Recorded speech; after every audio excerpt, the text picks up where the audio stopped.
Hello guys, welcome back to a brand new video on the channel. Today I'm going to be showing you guys the basics of canvas layer. So without further ado, let's start.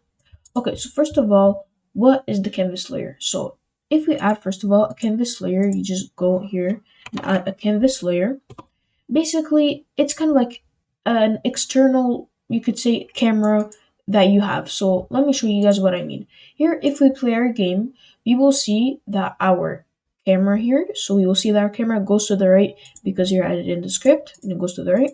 And basically, the canvas layer is just gonna stay on the screen. So let's say the camera is moving to the right, the image or whatever we put on the screen is going to stay still. It's not going to move with the camera. So I'm going to show you guys what I mean here.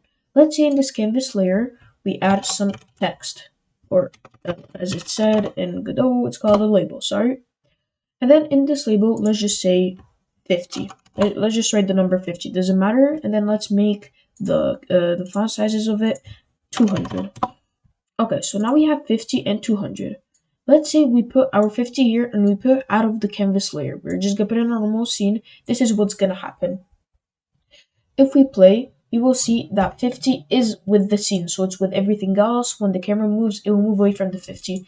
But let's say now we added the 50 to, or the label, to our canvas layer. This is what's gonna happen. Basically, what's going to happen here is our camera is going to move, but the 50 is going to stay on the screen.